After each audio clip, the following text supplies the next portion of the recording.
It's a Guy Jeans podcast.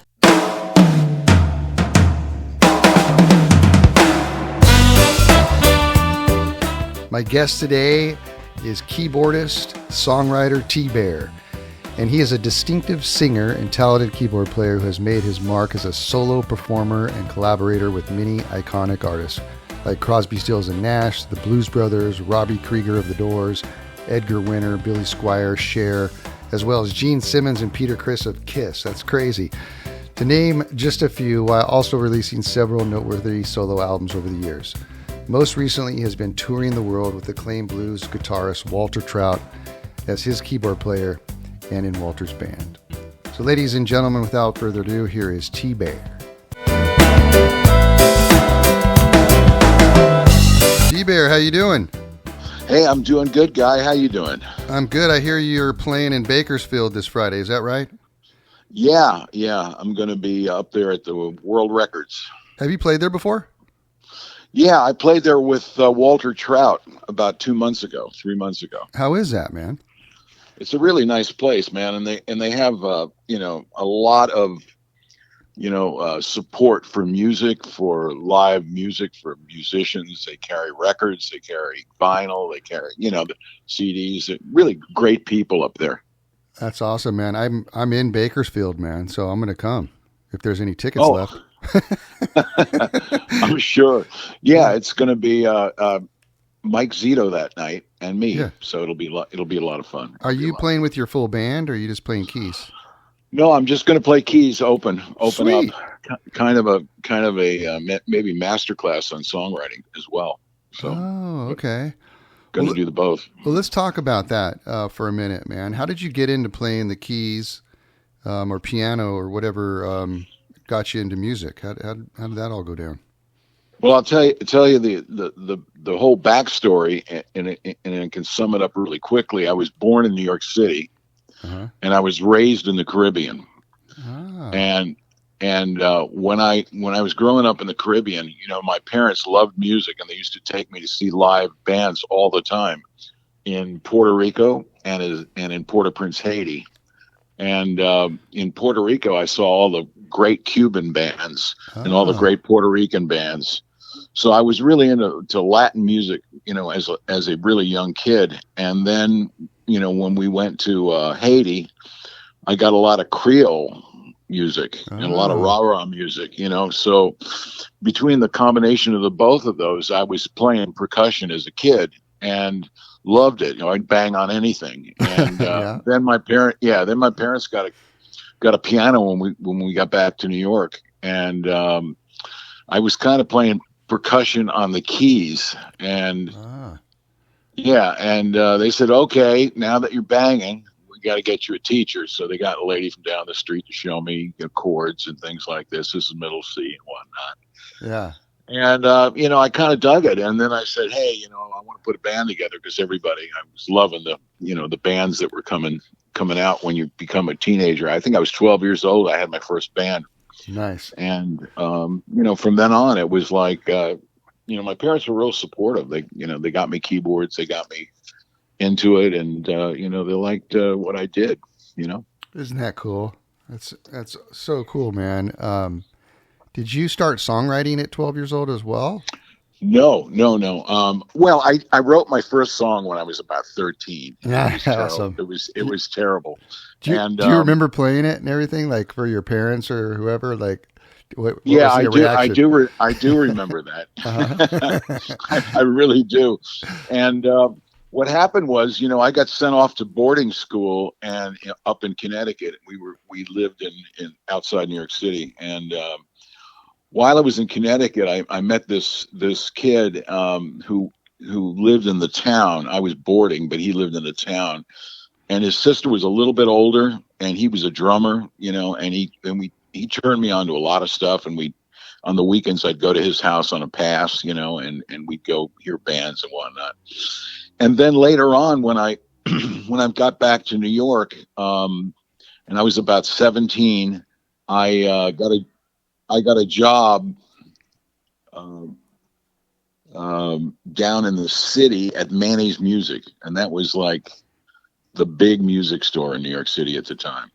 And that's where my parents bought me my keyboards from, so that they were really, really nice to me, and they liked me. And, I was down there almost every day playing, and displaying. They had displays of keyboards on one of the floors, and I would show people the keyboards and whatnot. And the bands would come through there, give us all passes. So, every other week we were down at the Fillmore East or Madison Square Garden or the Palladium, to see bands. And nice. What happened was I was showing a Wurlitzer to somebody, and some of the band guys from some band, I didn't even know who they were, came through, and some of the roadies said, "Hey, we're going to have a big jam down at the Fillmore East, and we'd like to invite you down."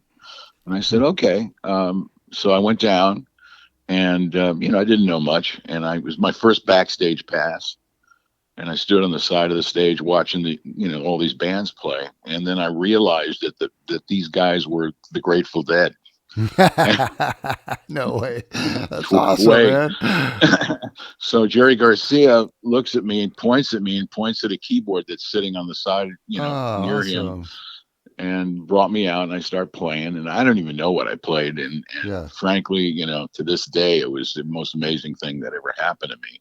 Oh my God. And it was a jam with Grateful Dead, Traffic, and Hot Tuna. Oh my God. It was an awesome evening, and I was so nervous and so terrified that when it was all over, I went in the bathroom and threw up. And did you? I bet. And but I said, no, I want to do this the rest of my life. So that's when I really got into it, and I'd go around the city to all these open mic nights in all the folk places, in the down in the village, Greenwich Village, and places like that. And there was this one place uptown that I really liked going to, because they were really, really nice to musicians. And it was called Dr. Generosity's, and it was on 73rd and 2nd. And it was this little dive bar, but they had an open mic night, and everybody that was anybody would come through there, when they were playing town, and they'd come through there and they just, get up on stage and play. And I saw oh my God, Odetta, Richie Havens, wow. James Taylor came through there, Cat Stevens came through there, and it was a lot of people that hung out there. And then the bartender in there opened his own place down the street called JP's, and then it was totally on. And I remember being in there playing one night, and Richie Havens was there, and he heard me play, and he said, "Hey, I want you to come to my recording studio where I'm going to make a record, and wow, I want you to play on the record." So that's when I got into, session playing, and I was, the only guy in there that was really an amateur, I would say at the time, because, the band that he had put together for this record was like Bernard Purdy, and Cornell Dupree and Gerald Jamad and Chuck Rainey and all these amazing, and I was the only vanilla fella in the room. And, but I played on the album, got my name out there, and it was great. And then songwriting started to happen for me because I saw John Prine one night at Dr. G's. And he played and sang songs, and the way they were crafted was amazing. And I was really into a lot of folk singers at the time, especially Dylan. And, that kind of clued me into you got to tell the story, and you got to tell the story fast. Don't bore us, get to the chorus. And so I listened to John Prine, and the first song that he sang was "Angel from Montgomery," and then the second song he sang was "Sam Stone," and the third one was "Hello in There." And if you listen to those lyrics, I mean, he opens "Angel from Montgomery" with "I am an old woman named after my mother." And I said, this is a guy singing that he's an old woman. I'm like, holy shit. And, and then the next song, Sam Stone, there's a hole in daddy's arm where the money goes. about a guy that comes back from Vietnam with a habit. Yeah. And so I was loving this. I said, wow, man, these guys write songs. Yeah. They're not writing these little pop ditties that were on AM radio. Uh-huh. They're writing some songs, and I started getting into like, really old time, country music and old time rhythm and blues, and I bought all the vinyls and things because that's what you bought in those days, was vinyl. Yeah. And, I started listening to the way that people crafted songs, especially the country singer.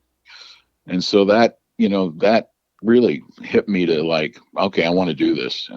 And then I got a job as a jingle in a jingle house where they make commercials and stuff. Oh, that's cool. And that was really good training because you had to kind of write, they give you a little bit of copy, but you had to write the song and the copy. Uh-huh. And it had to be told in 10 seconds. Right. And, so that really gave me some great training. And, from then on, it was like I was playing sessions. I was getting called to do things. I played a lot of live gigs. I put a band together. I was in a bunch of different kinds of bands. The Rascals, they had hits like People Want to Be Free, Good Lovin', all that stuff, Groovin', all those guys. They saw me play one night, and they had, kind of broke up as the Rascals, but they were putting another band together, so they asked me to be a part of that. So Dino Danelli and Gene Cornish from the Rascals kind of schooled me on what to do, and they were very generous. And then all of a sudden, I get tagged to play with Kiss guys, help them write. Oh my God, really? So, then I'm ghostwriting with Gene Simmons and with Peter Criss and, all those guys and playing on their records. And, when you say one thing led to another, and I'm traveling to, back and forth to England playing on sessions. Yeah. And then out to California, and Stephen Still says, come on, man, let's write together. And I said, okay. Wow. I go live with him for a while, join his band, then go in the studio. He brings me in the studio to work on a thing called Southern Cross with Crosby, Stills and Nash. Yeah. And so I had a really good foundation. And then when one door closed, another one opened for me. I was really, really fortunate in that way, Gosh, it sounds like it. Let's talk about your songwriting, and maybe you can talk about how other people write songs as well. But how does that process work for you? As far as like, do you like hear a melody, or is it like inspired by, a chick, or something that happens to you, or anything like that, and then you come up with a riff? How does it work for you? I'll tell you the way I used to do it, Guy. It was. I would sit down and start with a lick. Yeah. Uh-huh. I would get a lick, and then I'd build something around it, and then I'd find some words that worked with that lick. Mm-hmm. And that all stopped when I started writing lyrics. Because what I do now for the last 2 albums, for example, is I write the words first, and then I put the music to the words.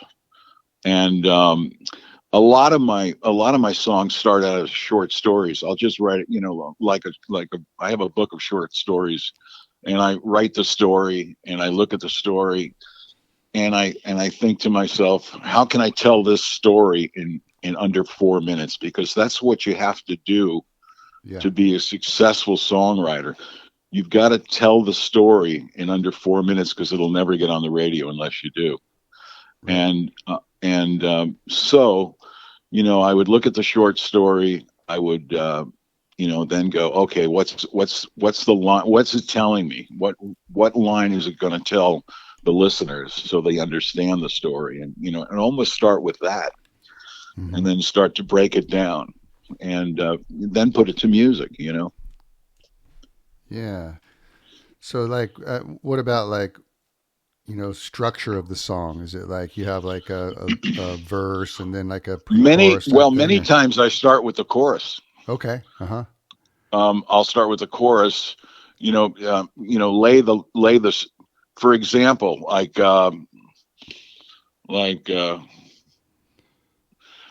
in a breakup song or something. Here's a line that I'm working on right now. Let's see. If you leave, I'm going with you. Yeah. Okay. What would your memories do if they didn't have my mind to run through? Yeah. That sets it up, and then you tell. Then in the verse, you tell what's going on. And then sometimes a good bridge will land you back on the chorus, and then strengthen it out to go out. The rest of the song. I think you got to start with an interesting thing that catches somebody's ear. Yeah. Yeah, for sure. That's my humble opinion. So, like you have a new album, "The Way of the World." Is that right? Yeah. That's the one that's been released a month ago. Yeah. That was done in kind of in the COVID world. I wrote that album in the tail end of the COVID world, and did you have to go in the studio with masks and everything? Well, yeah, kind of. Did you? Well, I'll tell you that I think it's real interesting. You've come up with some really good questions, and thank you for that. You've kind of done your homework, so I really appreciate it. Yeah, man. You got to understand that I took a 25-year hiatus from music, okay, to raise a family. I had a day job. Yeah. My wife at the time said, "Okay, no more touring, no more running around for you. Right. You go get a day job, And that's what I did. I sold light bulbs for a light bulb company, sometimes door to door, for years and years and years. Mm-hmm. And we got divorced after 20 years of marriage. And I met a woman who said to me, I'll date you because you have a day job. You're the only musician I know with a day job. and so we started dating. We fell in love. We got married, moved in together. And she said, "Let me tell you something. I know who you are. I've got a lot of records that you played on. And not only that, but it's time for you to get back into music because, by the way, my ex was in a band with you 25 years ago. And so played guitar with you." And I went, "Who?" And she told me, and I went, "Oh my God, it's a small world." So I would start to play piano. She would sit at her desk. She was doing homework. She went back to college, wanted to, get a college degree in her adult life. And every night I'd play, and she'd do her homework, and she'd lean over and go, "Oh man, that's a good lick. That's a really good, hook, and keep that." And nice. One thing led to another, and I started playing sessions again. And I was over at Horse Latitudes, which is Robby Krieger's studio in Glendale. Robby Krieger, Doors. Of course, the guitar player from the Doors. Yeah. And I was playing a session over there, and Robby came through, and he went, Bear, what are you doing here?" And I said, "Oh, I'm playing on this guy's record," and blah blah blah. And he says, "Man, I haven't seen you in a long time. Are you making records again? Are you, And I told him, I had taken a hiatus. And he said, "Well, you got to make a record here." And I said, "Well, listen, Robby, I don't have deep pockets, and I'm not signed to a label, and blah blah blah." And he said, "Well, I'll tell you what, man. You come in here, use the studio. Anytime it's not being used, you pay the engineer, and you can make your record here." And I went, "Wow, what a great offer." So I started writing songs like crazy. And for the next, year and a half, anytime the studio wasn't being used, I'd go in there with Tony Bronigal and a slew of people and make a record. We cut 23 tracks, 21 originals. And, we came out with Fresh Bear Tracks, the album before The Way of the World. Now, nice. As I was finishing the album, my wife at the time, Nina, was diagnosed with cancer, stage 4, uncurable, and that year she passed away just before the album was finished. Sorry. And thank you. And she said to me, she wrote this out a few weeks before she passed, and she wrote me a note, and she said, finish the record, go out on tour, live your best life, fall in love again. Oh. And so the album is, Fresh Bear Tracks is dedicated to Nina, and the last song on the album is called Nina's Song. And they play it a lot on Paris radio. It's a very sentimental song. So I didn't have a record deal, but people were like, there was a buzz coming, around about me being in the studio. And I put a live band together called T-Bear and Route 66, and we played almost every Tuesday night as a residency in the Write-Off Room in Woodland Hills. And it was a band that was akin to Mad Dogs and Englishmen. It had like the E Street Horns, 2 of the guys from Wings, a couple of people from Leon Russell's band. And, it was a really smoking hot band, like a 10-piece band. And that's awesome. Yeah. And, it was a real buzz, developing, and this guy from record company came in and said, "Whoa, man, who are you, and what's going on here?" And and I said, "Oh, I got this band, and I just finished a record. Can I hear the record?" And I said, "Sure." And I gave him a copy of it, and he went, "Oh, we want to sign you." So that's how I got the deal with Porto Valley. Nice. And they put out Fresh Bear Tracks, the record that's dedicated to Nina, and it came out right at the start of COVID. So it never got the right, launch because, nobody could go out and play. Yeah. But that being said, okay, the single that I wrote with Stephen Stills that he played on the record with Walter Trout, they trade licks, went to #1 over in Europe during COVID. And so cool. There was this thing started, and I got to tell you, everybody showed up on the Fresh Bear Tracks. Stephen, came back, Stephen Stills, because, he remembered I was working with him.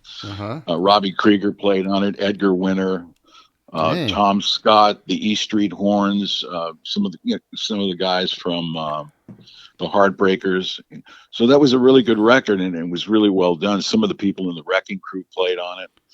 And it got great reviews. And so I was back. And then the record company said, "Hey, we didn't get to where we wanted to get with Fresh Bear Tracks. We want you to make another record." So that's how The Way of the World came about. And we did it.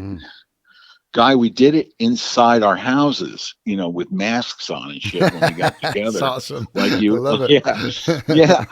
In one session, I was wearing like rubber gloves playing the keyboards. I mean, it was so scary. Wow, I know, wasn't that crazy? That was crazy. It was so crazy. Yeah. It was so crazy. But I really liked working with Tony Bronicle on Fresh Bear Tracks, so I wanted to work again with him. And a guy that I knew for 40 years who played guitar in the Route 66 band with me, a guy called Lawrence Juber, who used to be in Wings, Brett, that I know for 40 years, and we're really good friends. He said, let's do this record in my studio at my house. So he has a little studio at his house, and I'd go over there with a keyboard, with a click track and a vocal mic, and every song that I was writing for The Way of the World, we'd put down that way. And then we'd send it over, the stems on Pro Tools. We send them over to Tony Bronicle, the drummer and a co-producer, sent him over to his house, and he put the drums on in his house. He had his drum kit set up in his living room. Nice. and then we'd send it over to a bass player, and then and that's how we made the whole record that way. And so cool. And and there was a couple of songs that didn't get on Fresh Bear Tracks that we put on this record. One called This Bird Has Flown, the other one called They Can Kill You. So those were like,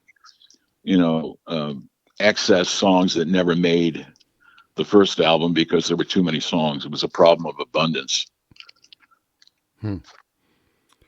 What about keyboards? Like I saw a video of you. Well, I've seen you a bunch of videos of you playing different types of keys, and what do you think about that Nord keyboard? I didn't know anything about Nord for Yeah, until a few years back when I kept seeing on right. all the Me too. right on all the shows and everything. I see Yeah, this red keyboard, right. Exactly. and I was in some music store and I saw it. And I sat down and played it, Uh-huh. and it was pretty cool. And I asked the guy that was kind of demoing it, what's it all about, and he said, "Well, this is a really good keyboard if you know how to make patches, because you can make it sound the way you want to make it sound. You're not stuck with one sound or one patch. Yeah. You can custom it, customize it." And so I said, "Well, let's buy one of these and try it out." And and so I got one and started sitting down with it, and worked, and it worked, and it worked well. And I started playing, live with it, and it sounded pretty good. And does it have does it have weighted keys? It has weighted keys. Oh, it yeah, does. I get. Okay. Nice. I get. I got the 88 version. Okay. And now I'm really tight with Nord, and they they don't give official product endorsements, but I'm sort of endorsed by them, and Yeah. they got me the latest one. Nice. And, at the good guy price, and Yeah. so I awesome. So I'm using a Nord 4 right now, and I was out with the Walter Trout all year playing on that. Uh-huh. And then kind of a Hammond, kind of not a B3, but a Hammond SK. Uh-huh. That has a really good kind of Leslie B3 kind of a sound in it. Yeah, that's pretty nice. And I played a bunch of keyboards. I've got Korgs, I've got Yamahas. Yeah. I wrote all the songs on a Yamaha, by the way. Okay. All the songs on the last two albums. Okay. When you go out, but the Nord is the only since we're talking equipment, the only kind of down thing that I think with the Nord is, you spend hours and hours and hours, and you make all these patches so that yeah. You know what I mean? Yeah. You make all these patches because these are the things that you did on the record, and you want it to sound like, and then you buy another Nord, right? Or you go to the next version, the next generation, and you go to download all the patches, and the operating systems don't talk to each other. So you have to do it all over again. Oh, that's a bummer.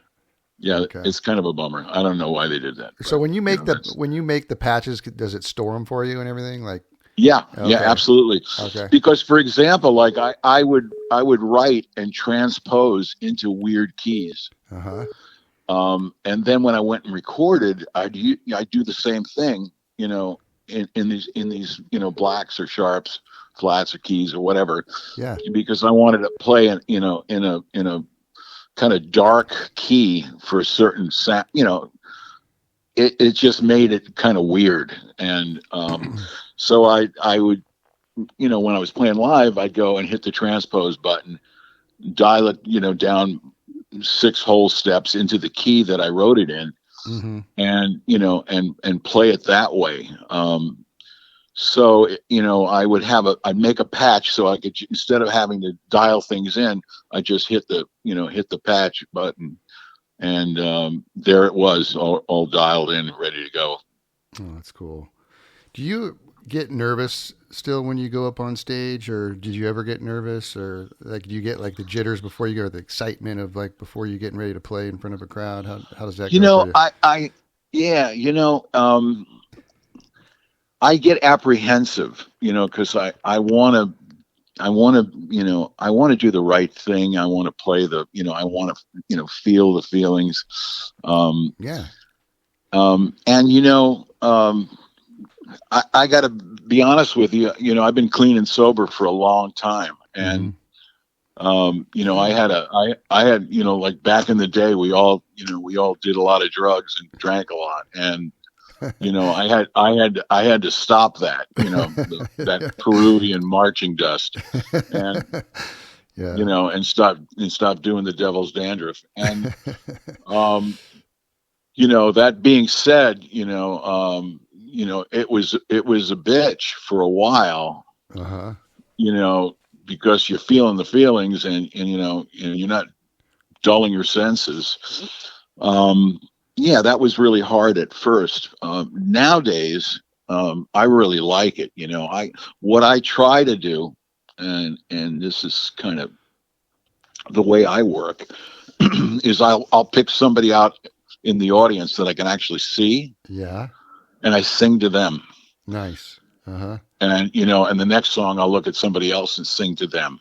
Nice. And when I go in the studio to do vocals, when I'm looking at the mic that's in front of me, even if there's a pop filter, a screen in front of it, I see a face, of somebody in my life, and I imagine that face right there, and I sing it. I sing to them, and that soothes me, and it kind of calms me. Okay.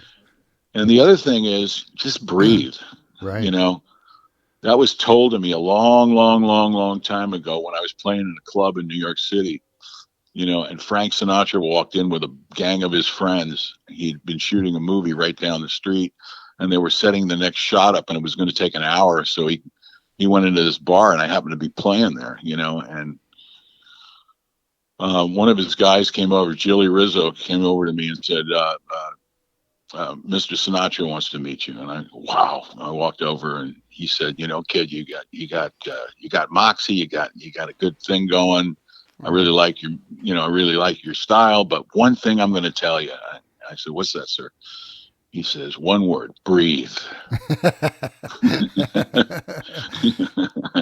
Uh-huh. So, that's kind of what I try to do now. Yeah. Were you a road manager? I was a road manager for Carly Simon once. Okay. Yeah. Well, speaking of I've always heard about her, her stage fright. Was that a big deal for her too? That was a very big deal for her. I remember, on a television show, me and another guy standing behind her when it's time for her to go on stage, and they called her name, and she hesitated for a minute. We gave her a little shove. Get out there. Yeah. Yeah. Would she get like terrified? Like kind of she had a lot of anxiety. Yeah. She did.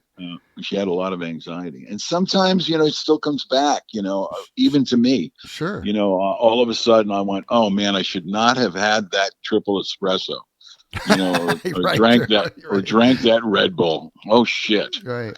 I think, over these interviews I've done with a lot of musicians, that I ask that question, and a lot of them say the same thing. And I think it has to do with like just wanting to do a good job, and performing and doing a great job for the people that have bought tickets. Would you think that?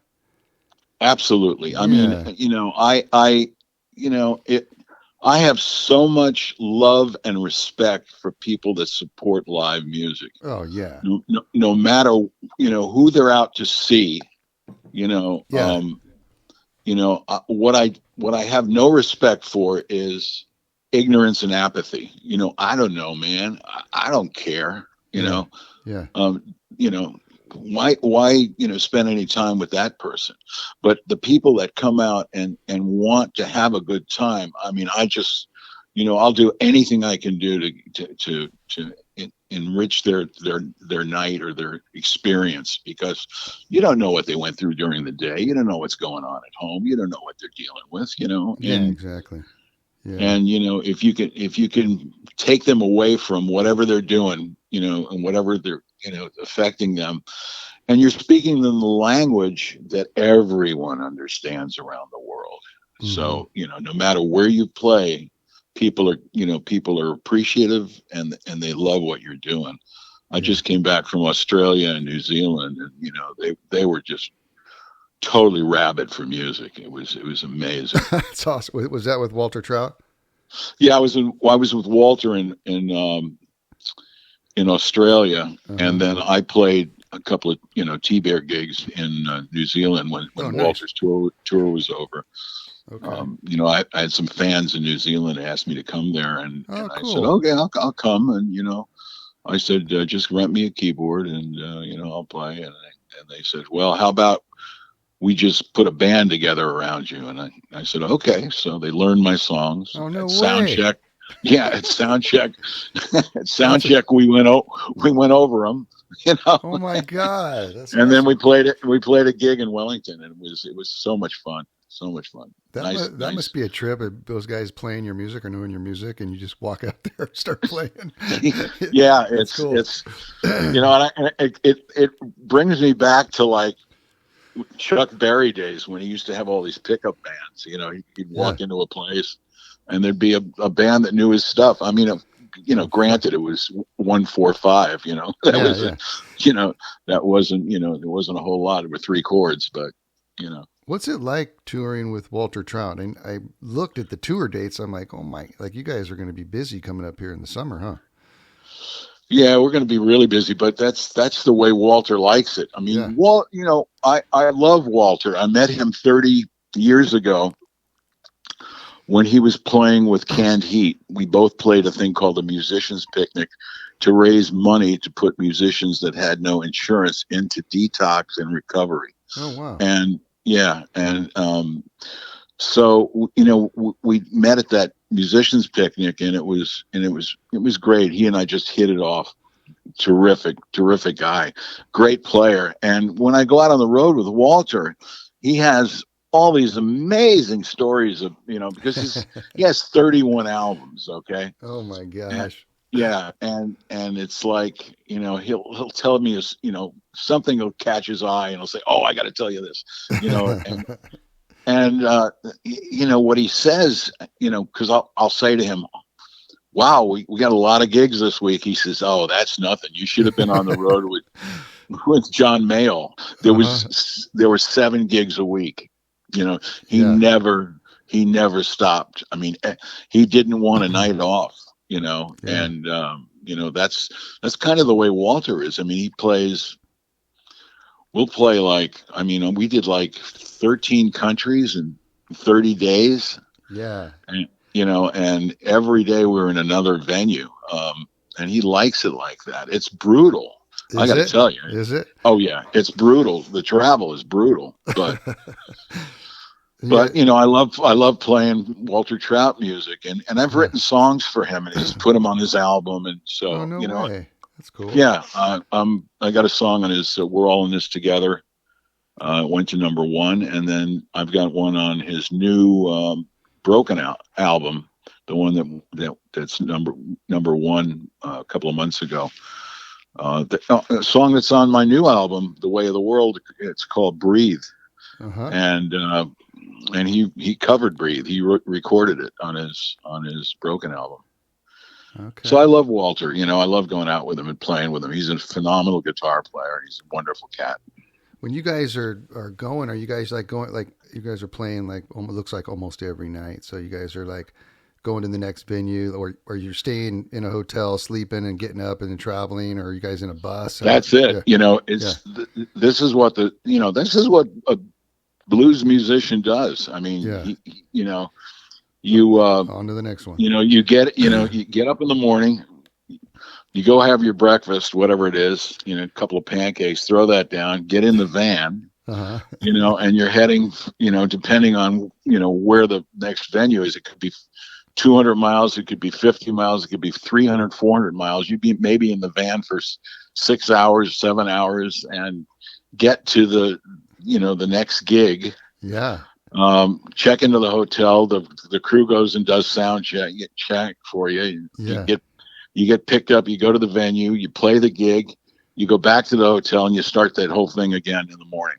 Yeah, people have no idea that that's what it takes. Well, right? like Yeah. Australia, right? Yeah. So I had never been there, right? It's one of the places in the world I wanted to go, and I'd never been there. And we went to all the cities in Australia, and people said, "Wow, what kind of wildlife did you see?" And I said, "You know what? I didn't see one kangaroo the whole tour. You were traveling the whole time. Not one. Yeah, not one. Because we were in planes or or whatever. Yeah. Well, so when does that tour start? Isn't that in the summer? I'm sorry? Is that tour with Walter start in the summer? It's starting July. Yeah. The first gig is July 8th in Duluth, Minnesota. Yeah, and then you guys go for months, I think. I was looking at it, right? And then we're gonna do the Midwest, the East Coast, Northeast. Very cool. And then there's a UK tour. We're gonna do the UK again. And then there's some other dates I'm seeing more added. I think there's some European dates, Italy and Germany and stuff like that. So if people want to get your album or download it or anything like that, where would they go to do all that?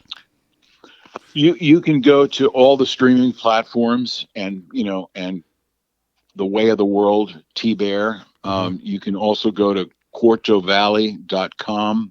Okay. Right on their website and either download it or get a CD. That's the way to get those. It's it's a really good album. Everything on all those songs are an homage to something or someone, and it's been getting phenomenal reviews and people are loving it. And I had another number one off the Way of the World album called "A Change Would Do Me Good." That's a great song. That went to number one over in Europe. I like the video too, man. It's a good one. Yeah. Oh, thank you. Yeah. Looks like you had a Lounging good time, in the Barker 5 days a week. My lows are multiplying and my groove has sprung a leak. Yeah. Yeah. It looked like you had fun doing that video for sure. Oh, I had a really good time. Yeah. Are people still buying CDs? People are still buying CDs. Okay. I'm amazed by that. Yeah. But and there are people that don't have CD players that want to meet you after the show, and they come up to the merchandise table and they just want you to sign something for them that they can take home and be a part of it. So I'm happy to meet them, take pictures, shake their hand, sign a CD, talk about whatever they want to talk about. Yeah. I am a very accessible entertainer or musician. I basically will talk with anybody, and to promote the fact that they came to a live gig, means you have to, respect that in so many ways. Absolutely. Absolutely. And what about your website? Is it tbear.com or? It's tbear.rocks.com. Okay. tbear.rocks.com. Cool. Yeah. Well, T-Bear, thank you so much for being on my podcast, man. What a pleasure. Oh man, it's an honor, man. It's really nice to know you, and I'm looking forward to meeting you and doing it again. I'm going to see you on Friday, man. Yeah, well, come up to me and if I don't respond, slap me. Okay, sounds good. Right on, man. Well, thanks again, buddy. All right, guy. You have a great week. All right. I'll speak to you. See you Friday. Okay. Bye-bye. Bye.